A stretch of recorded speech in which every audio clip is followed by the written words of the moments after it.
Hello mga Spark, kamusta kayo? At sa vlog ngayon mga Spark, pag-uusapan naman po natin ang mga sikreto para maging true love ang lalaki sa'yo.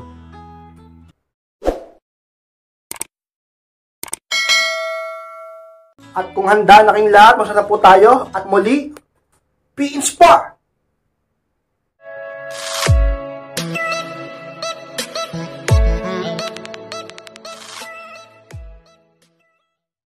At ang unang sikreto para maging true love ang lalaki sa iyo is maging tunay na mabuti. Yan ang unang sikreto kay Inspired upang ang isang lalaki ay talaga namang mahulog ang loob sa iyo. At siya ay talaga namang ma-true love sa iyo. Ganyan yan kay Inspired. Wala pa rin tatalo dyan. Kapag ang isang babae ay may mabuting puso o may magandang kalooban, talaga nakakahulog ng loob yan. Napakalakas ng attraction yan, pati ng interest niyan. Alam nyo, kahit hindi ka nga ganun kaganda, hindi ka man ganun ka-sexy, hindi ka man ganun kasikat, o sabihin natin kayaman, hindi ka man kilala sa lipunan na to. Pero kung ikaw ay man mabuting puso at mabait ka, maraming pwedeng mahulog sa'yo. Maraming pwedeng magkaroon ng interest sa'yo. Maraming ma-attract sa'yo. At higit sa lahat, maraming matutrulab sa'yo. Alam nyo, makikita tunay na kagandahan ay talaga namang nasa puso sapagkat ka-inspired. Kahit gaano ka pakaganda, kung pangit naman ang ugali mo, sa katagalan ay papangit ka na rin sa mga mata ng tao. Kaya naman ka-inspired, alam ko na palagi mo sinasabi sa inyo na kayo ay lagi magpaganda, palagi magpa-sexy, mag-self-improve, ayusin ang buhay, ayusin ang alagaan ng sarili. Pero higit sa lahat ka-inspired, dapat mong ayusin at pagandahin ang ugali mo. Kung paano ka makisama sa tao. Ang attitude mo, ang personality mo. Ang puso mo, pakiramdaman mo. Ayusin mo ka-inspired ang talaga namang kabutihan mo sa pagkatao mo. Dahil yan ang pinakasikreto upang makuha mo ang puso ng lalaking minamahal mo. Kung may boyfriend ka na o mister ka na, mas lalo kanyang mahalin pa. At kung single ka at may nagugustuhan ka, sigurado ako mapapansin ka niya. Since talaga namang makapangyarihang bagay ang dahilan kung bakit maraming napapalapit sa atin. Ang ating mabuting puso ka-inspired. Maging tunay kang mabuti at sa mga sikreto upang ang isang lalaki ay maging true love sa'yo or ma-TL sa'yo ka-inspired. At ang malawang sikreto mga para maging true love sa'yo ang isang lalaki, palagi mo siyang ilapit sa Diyos Ama. O pa-inspired yan ang pangalawa. Alam nyo mga ka-inspired, siyempre naman, sino bang higit na makakatulong sa atin upang makamit natin ang mga bagay na ating minimithi o gusto? Hindi ba ang pinakamakapangyarihan sa lahat ang Diyos? Oo, matutulungan ka ng tao, matutulungan ka ng kapwa mo, pero may hangganan, may limitasyon. At kahit ang tao na yun na tumulong sa iyo, may problema din naman. Pero ang Diyos, kung sa Diyos kayo lalapit, sigurado ka inspired. Sa Panginoon, walang imposible. Diba? Minsan nga, binibigay niya na kagad sa'yo. Lalo na kapag tapat ka sa Kanya, nagtitiwala. Kaya lumapit kayo sa Diyos at magtiwala kayo sa Kanya. Huwag kayo mag-alinlangan at maniwala kayo. Sumampalataya kayo na ibibigay ng Panginoon ang panalangin nyo. Diba? Kung meron kang iniibig na lalaki, gusto mong mahalin ka din niya, lumapit ka sa Diyos. At kung may boyfriend ka na, lalo na may asawa ka na, lagi mo siyang ilapit sa Panginoon. Gawin mong sabihin nating habit o practicein mo palaging manalangin sa Diyos upang gabayan kayo sa inyong relasyon. At sabihin mo sa Panginoon ang lalaking mahal mo ay sana'y laging maging tapat sa iyo, na sana'y laging magmahal sa iyo, at hindi magbago kailanman sa iyo, at kailanman ay talaga namang maging matibay kayo. Alam nyo, mo na makakagawa lang niyan ay walang iba, kundi ang kataas-taasan na siyang lumikha sa iyo sa mga sikreto upang ang isang lalaki ay makaramdam ng true love sa iyo ka-inspired. Palagi mo siyang ilapit sa Panginoon.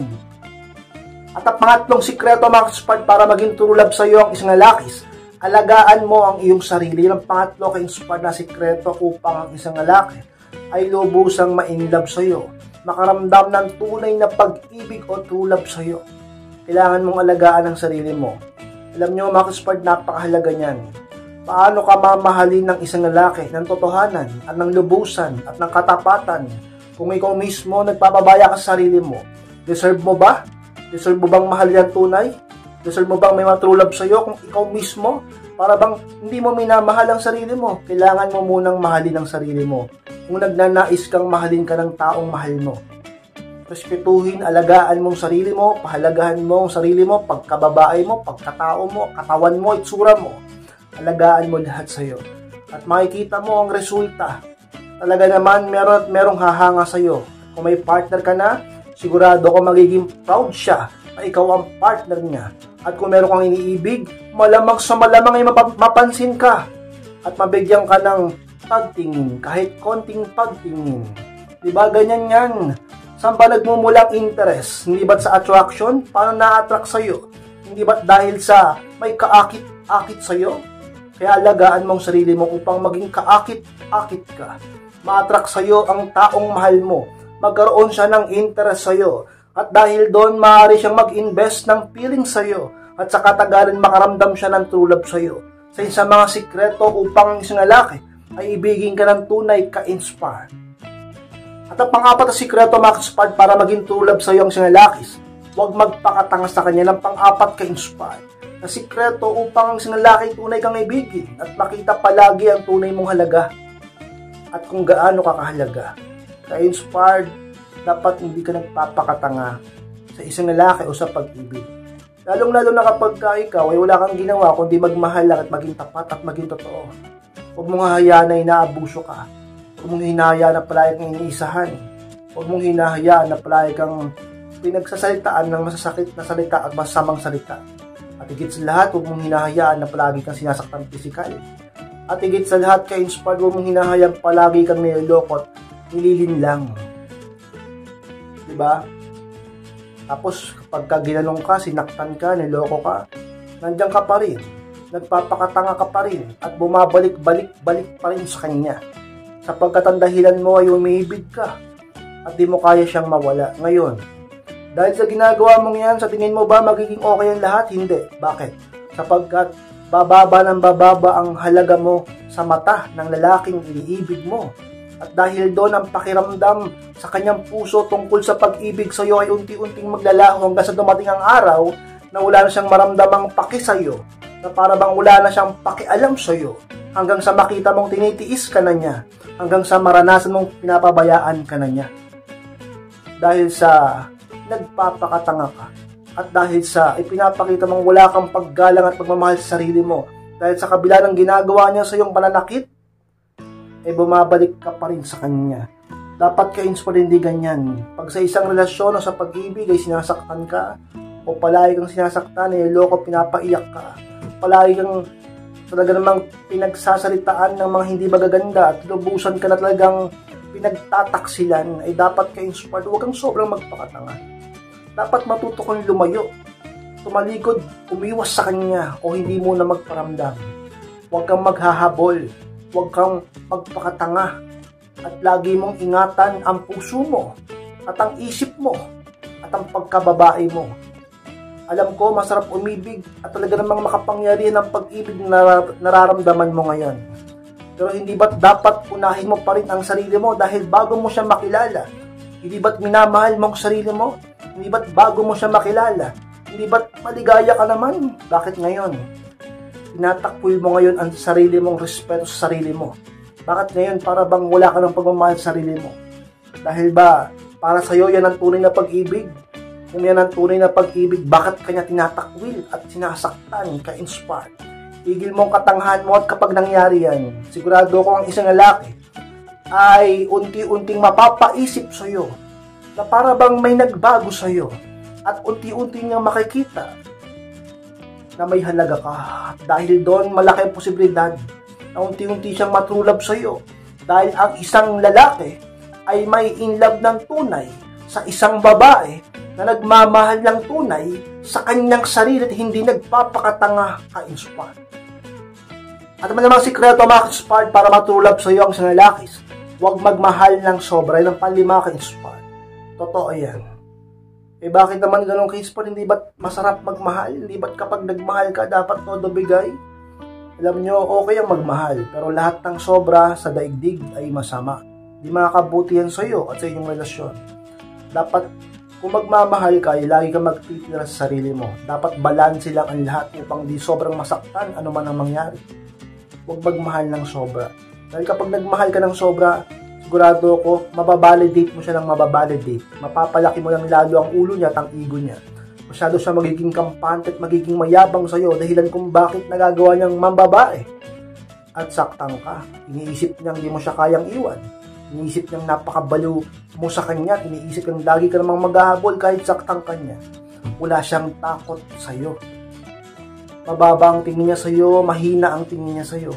Gusto mo ba yung gano'n? Kaya huwag magmahal ng sobra. Huwag mong ibuhusan lahat upang lalaki ay laging makaramdaman tulad sa'yo. Dahil kung gagawin mo yan, sigurado ka inspired, ikaw ay laging magkakaroon ng espesyal na puwang sa puso niya. Bakit? Sapagkat ang isang lalaki ay talaga namang mas lalong nahuhulog sa isang babae pag ito ay hindi laging available sa kanya, hindi lagi nagpaparamdam, at ang babaeng yun nagpapakita ng pagmamahal sa kanyang sarili sapagkat hindi sobrang nagmamahal, hindi nagpapakabaliw sa relasyon. At ang babaeng yun kailanman ay ka-inspired. Hindi niya pagtatawanan, hindi niya mamaliit, hindi niya isiping mahina sapagkat ang babaeng yun ay hindi naman todo-todo kung magbigay ng effort sa kanya. Hindi siya masyadong binabalidate, ka-inspired. Sa mga dapat mong tandaan kapag pumasok ka sa isang relasyon, kahit nasa isang relasyon ka na, tandaan mo palagi na hindi ka dapat magbibigay ng sobra-sobra. Ang puso mo ay ingatan mo sa mga sikreto upang ang lalaki ay hindi ka abusuhin at hindi maging mayabang sa iyo, matutong magpakumbaba sa iyo. Huwag mong ipakitang baliw ka sa kanya upang ang lalaki lagi pa rin isipin ka, may takot pa rin sa iyo, mag-effort pa rin sa iyo, mag-invest pa rin sa iyo, at talaga namang palagi ka pa rin hanapin, kasabikan at lagi siyang matrulab sa iyo, ka-inspire. So Max Padlang po, masalamat po Max para sa pagtapos po ng vlog dito. Huwag pong kalimutan na mag-like, comment, and share na rin po upang makatulong din naman po tayo sa ibang tao. At sa mga hindi pa po subscribe po Max para click ko na rin po notification bell upang maging updated kayo pag may bago po akong upload. So gusto magpa-coaching or magpa-advise, pakimas lang po ako sa aking Facebook ay po yung profile picture ng FB ko. Pakihanap lang po at pakichat ako mismo ang magre-reply sa inyo. Maraming salamat, Max Inspired. Mag-ingat po kayong lahat. Mahal ko po kayo. At muli, be inspired!